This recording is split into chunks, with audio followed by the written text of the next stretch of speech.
Hola, ¿qué pasa? ¿Cómo estáis? Hoy voy a hablar de uno de los personajes más importantes del mundo antiguo y que al igual que Tiberio Graco es muy poco conocido, pero debería ser más reconocido, y este es Tutmosis III, el faraón conquistador de la 18ª dinastía. Este hombre llega relativamente joven al poder después de que su madrastra Hatshepsut abdique cuando muere su marido y cuando la hija que tienen los dos pues muere también y ve imposibilitado su sueño de crear una dinastía de faraones, que es lo que ella quiere. Y entonces, eh, cuando él toma el poder, que lo toma relativamente pronto, porque la tía solo era una... Hatshepsut solo era regente, pues ve que Egipto está en un inminente peligro porque una coalición de 31 ciudades, Estado, Cananea y Siria se están formando junto con el apoyo de un imperio emergente, el imperio de Mitanni, para invadir todo el territorio de Egipto. Y en Egipto había muchísimo miedo a que eso ocurriese. ¿Y por qué? Porque hace más o menos 2 siglos un pueblo semita que había venido del sur de Mesopotamia y había cruzado el Sinai, los hicsos, habían invadido a los egipcios, tomando toda la cuenca del Nilo, es decir, toda la zona del Bajo Egipto que hacía que Egipto delimitase con el Mediterráneo. Habían creado una nueva capital, Avaris, y además se habían aliado con un pueblo del sur al que los egipcios pues tenían sometido desde hace siglos, los nubios, y que eran bastante parecidos. Y prácticamente habían estado a punto de hacerlos desaparecer. Es decir, que fue algo bastante parecido a lo que pasó en Roma con Aníbal, pero muchísimo más a lo bestia. Porque además los hicsos bloquearon todas las rutas comerciales que tenía Egipto para impedir que pudiesen suministrarse y poner a funcionar un nuevo ejército, y además prácticamente los dejaron reducidos vamos, en el medio del Nilo, tanto que parecían prácticamente como un pueblo. Y además, como los gobernadores locales, porque en ese tiempo no había ni faraón, pues tampoco sabían qué hacer, pues iban cada uno a su bola. Entonces eso era un desastre total. Y hasta que no se agruparon y se unieron, conquistaron a los nubios primero, y junto a los nubios que se pasaron al bando egipcio, echaron a los isos después, pues en Egipto no hubo ningún tipo de estabilidad, ni de paz, ni de absolutamente nada. Entonces, como Tutmosis pensaba que esto podía volver a ocurrir, pues obviamente en el momento en el que vio el peligro inminente, decidió, junto con sus generales y su gabinete militar, hacer un ataque preventivo para acabar completamente con la coalición y debilitarla hasta tal punto que sirviese de precedente para que ningún otro país pudiese poner en riesgo la seguridad de Egipto. También hay que decir que una vez que echaron a los hicsos, como lo he dicho, hace 2 siglos, el abuelo de Tutmosis III, Tutmosis I y otros muchos faraones empezaron una política exterior expansionista porque se dieron cuenta de que no bastaba únicamente para proteger Egipto con proteger el Nilo, sino que necesitaban crear unas zonas colchón para evitar incursiones pues, de todos estos pueblos que obviamente anhelaban invadir Egipto precisamente por todas las riquezas y tecnología que tenían. Entonces, Tutmosis, que era un continuador de esta tradición, al ver que eso se podía poner en peligro, se puso rápidamente a funcionar. ¿Y qué es lo que hizo para poder afrontar esa campaña? Porque él sabía, porque el problema que tenían era que le habían vuelto a bloquear las rutas comerciales y sus rivales tenían, aparte de que eran muchos más, tenían también armas más avanzadas. Pues él lo que hizo en primer lugar fue centralizar el ejército, es decir, acabar con las levas feudales que hacían los gobernadores locales para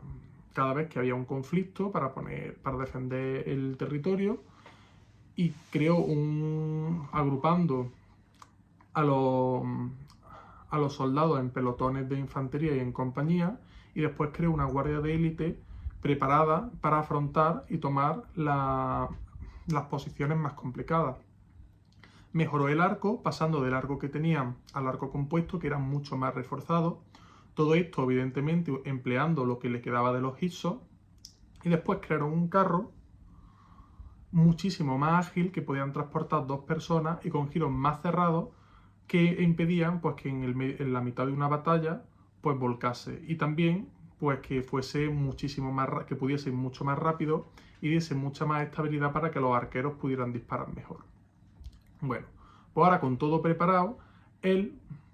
no sabía exactamente qué iban a hacer en un principio, porque obviamente tampoco estaban planificando la estrategia. Y entonces sus generales le sugirieron ir por las rutas más seguras, precisamente porque él decidió llevarse a todo el ejército entero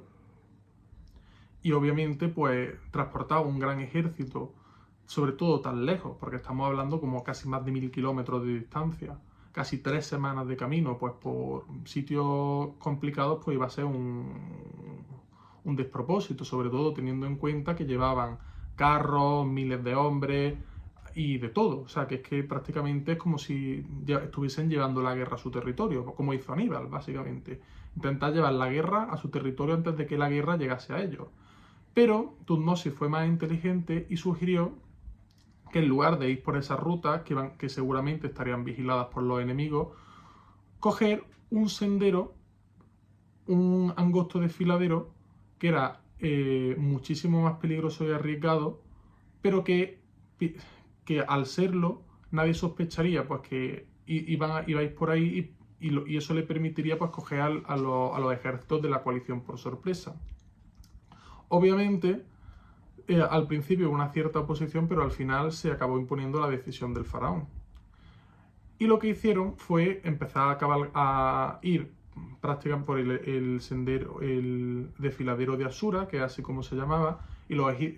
prácticamente los carros en fila india y los soldados también. Y cuando llegaron, que además también fueron en una época en la que el ejército enemigo todavía no se había reunido, porque todavía no había llegado la época de las cosechas y obviamente todavía no estaban formados, y aprovechando también pues que iban a tener poca movilidad por las lluvias y tal, los enemigos, no ellos, pues cuando salieron del desfiladero, obviamente al final se acabó imponiendo la realidad de lo que Tutmosis tenía pensado, es decir, que el ejército enemigo, mientras que ellos salían prácticamente por la retaguardia y empezaban a formar, pues lo que veían ellos delante era que los pringados de los soldados de la coalición estaban vigilando los caminos que por donde ellos estaban seguros que iban a venir. Y claro, ellos estaban ahí preparados, ahí esperando a que llegaran los egipcios para reventarles, pero obviamente en el momento en el que vieron a los egipcios llegar, entre que se reagrupaban, entre que lo asumían y entre que veían lo que hacían, pues empezaron todos a perder muchísimos soldados y por supuesto hasta tal punto que tuvieron que salir corriendo, porque es que no podían hacerle frente, o sea, le habían pillado por sorpresa. Y además no solo eso, sino que cuando los egipcios salieron del desfiladero y empezaron a formar, cuando ellos atacaban, se habían colocado en una formación cóncava y prácticamente pues no dejaban de envolver al enemigo. O sea que ellos no podían oponer resistencia y la victoria estaba muy cerca. Vamos, prácticamente la batalla se estaba convirtiendo en un auténtico paseo. ¿Qué es lo que pasó? Pues que los soldados en ese momento rompieron fila porque pasaron de matar a los hombres del ejército enemigo, sobre todo después de ver toda la tecnología y todo lo que tenían, y entonces se pusieron a saquearlo. ¿Qué pasó? Pues que los otros pudieron llegar y refugiarse en Megido, que era la ciudad en la que se estaba reuniendo la coalición. Obviamente el faraón al principio se cabreó porque él quería aniquilar al ejército rival del tirón, pero después al ver todo lo que se estaban llevando, es decir, caballos, granos, arcos, armadura y sobre todo al ver todas las ventajas que eso podría suponer para su ejército a largo plazo, pues lo que decide es hacer un asedio, es decir, quitar al enemigo los campos de cultivo, es decir, a ocupar los campos de cultivo que tenía la ciudad alrededor, y junto con la tecnología y todo lo que iban encontrando, proveer a su ejército para que en el momento del asedio pues prácticamente fuese como esperar a que ellos se rindiesen. Y eso fue. Y así fue. Estuvieron 7 meses asediándole y prácticamente cuando acabaron y se rindieron, reventaron la ciudad, y a los hijos de los gobernadores, de los príncipes sirios y cananeos, se los llevaron a Egipto para educarlos en las costumbres egipcias y en la corte, con nombres egipcios y todo, para así garantizarse la lealtad de esas regiones. Por ejemplo, con los nubios, que hemos hablado antes, también hacían lo mismo, y también con todos los sitios que conquistaban. Y una vez que acabaron con Megido, tomaron la ciudad porque era un enclave estratégico muy bueno también, y a partir de ese momento pues empezaron a mejorar la armada, la armada naval. ¿Y por qué la armada naval? Porque ellos se dieron cuenta, los egipcios, que mantener el ejército allí desplegado era un coste inasumible, sobre todo a tanta distancia. Entonces, para mantener la lealtad de los príncipes sirios y cananeos, vieron que la mejor forma de hacerlo era teniendo una armada naval potente con la que hacer operaciones anfibias de contrainsurgencia, es decir, desembarcando allí en poco tiempo, para así no solo aislar a Mitanni, sino también pues desincentivar a todos los aliados que aún tenía para que se pudiesen volver contra Egipto otra vez. ¿Y cómo hacían esto? Pues lo que hicieron fue destruir las murallas que tenían e ir cada cierto tiempo a cobrarles impuestos y otro tipo hacer escaramuzas militares dentro de sus fronteras, y también amenazarles básicamente para que ellos entendiesen que Egipto pues no se iba a mover de allí, que ellos estaban sin estar, que parecían prácticamente un ejército fantasma. Entonces ellos establecieron un puerto en el Líbano, y desde Egipto pues empezaron a hacer travesías que en lugar de ser 3 semanas, que era lo que tardaban en llegar andando hasta Megido, pues se convirtieron en 2. Además fueron muy inteligentes porque utilizaron cuerdas muy reforzadas, porque ellos no tenían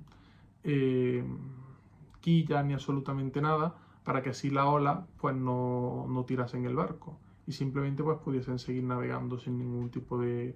problema. Otra cosa que es relevante es que esto les permitió también volver a tener el control total sobre las rutas comerciales y formar un ejército pues con el que en el futuro realizaba operaciones mucho más allá de Megido, es decir, mucho más al norte, y concretamente en Mitanni,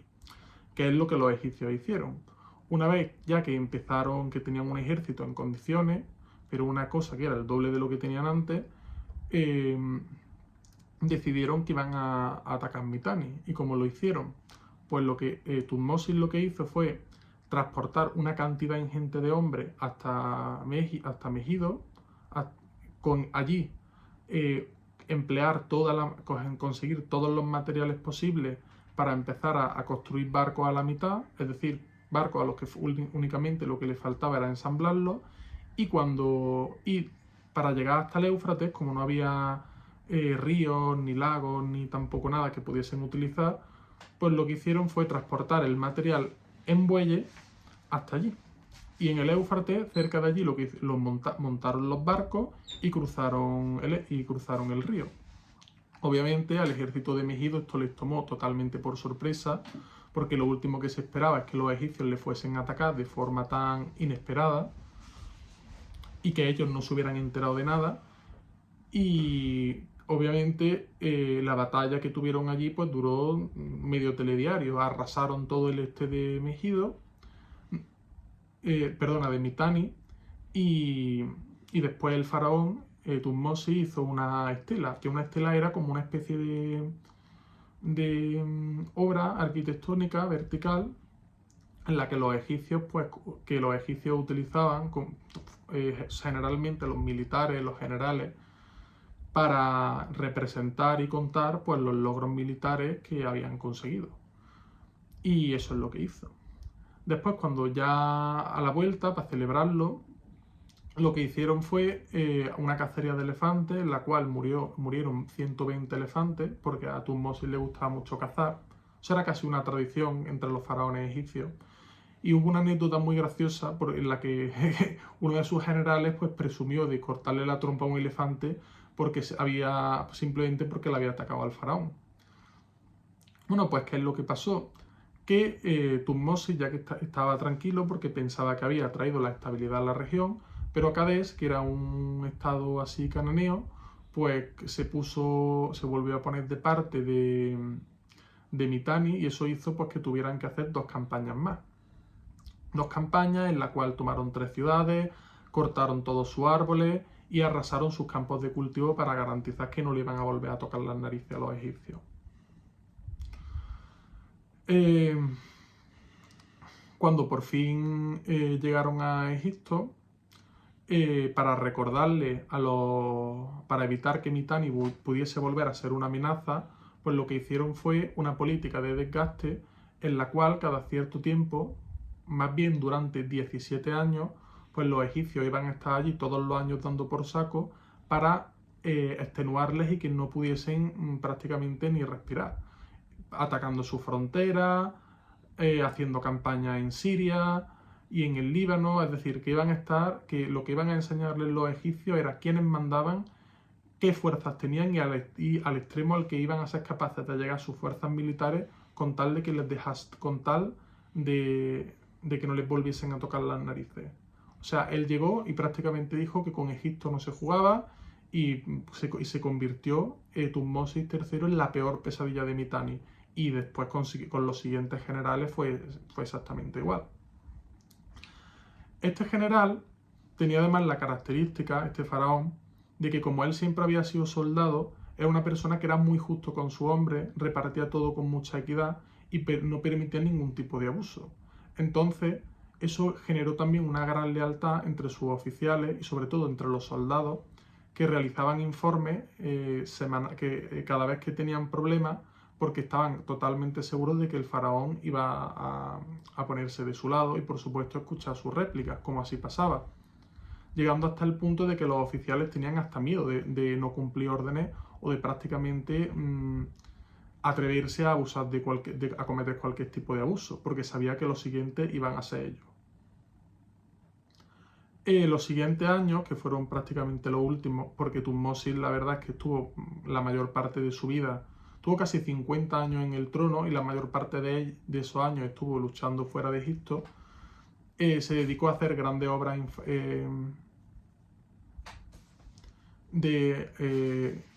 arquitectónicas, construyendo templos, tanto para el clero como para los ciudadanos, porque él también era una persona muy preocupada por su pueblo, y llegó un momento en el que los nubios pues volvieron a tocar las narices y entonces tuvo que ir a darles pal pelo. Pero bueno, fue una campaña de 7 meses que tampoco tuvo mucha importancia y los nubios pues al final hicieron lo mismo de siempre, que fue ir a rendirse, y los egipcios pues cogieron otra vez a su hijo, bueno, a los de la siguiente generación, y los volvieron a educar en lo mismo para que Nubia pues no volviese a dar por saco. Pero nada, él cuando murió, en lugar de enterrarse con grandes honores en el Valle de los Reyes, que era donde se enterraban los faraones no hace tanto, porque eso era una tradición que había empezado, antes se enterraban en las pirámides, pues en lugar de ponerse mucha ostentación y tal, pues se enterró en una tumba sencilla, prácticamente muy parecida a la de un soldado, que es lo que había sido siempre, y ahí quedó su legado. Es decir, él nunca intentó abusar de sus logros ni enaltecer prácticamente nada de lo que había hecho, sino que quería que la gente pues lo recordase simplemente pues exactamente por las cosas que él había conseguido, pero que había conseguido realmente, sin filtro y sin nada. Era algo casi periodístico lo que tenía. Por último, también me gustaría entrar en otra de sus facetas, y es que él, más allá de ser un gran estratega, era un líder bastante humilde y una persona pues que tenía muchos intereses intelectuales. Por ejemplo, le gustaba mucho la botánica y se hizo un jardín botánico entero con todas las especies y todas las cosas que iba encontrando a lo largo de sus campañas. Le gustaba mucho la arquitectura, por eso se dedicó a hacer tanta obra y a gastar tantísimo dinero en las cosas que él consideraba necesario. Y la literatura, de hecho, durante su época también se promovió muchísimo la arte y la ciencia, y por eso muchos dicen que fue uno de los reinados más prósperos de la historia de Egipto, porque Egipto no solo se volvió con él más poderoso militarmente, sino también más hábil científicamente, tanto que eso atrajo a muchísima gente de otros sitios del mundo. Porque en la antigüedad se tenía la costumbre de que si una civilización tenía muchas bibliotecas y mucha tecnología, pues la gente más sabia de otros sitios iba allí simplemente pues para aprender y también pues expandir toda la sabiduría que ellos tenían, ¿no? Y eso pues él también lo consiguió. O sea que podríamos decir que él era un hombre completo, no era simplemente un líder al que le tocó gobernar, sino una persona que fue siempre coherente con los demás y sobre todo consigo mismo,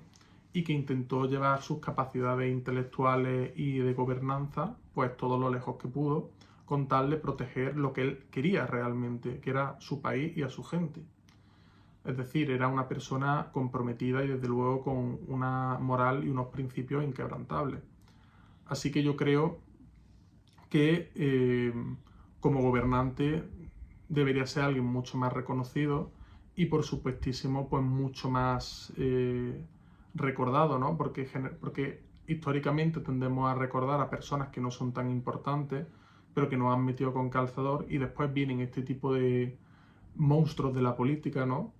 Este tipo de animales políticos que al final pues simplemente pues o por distancia geográfica o por intereses creados pues no acaban llegando nunca a nuestras vidas, cuando realmente pues pueden servirnos como modelo y también como referente en lo que un gobierno debería ser.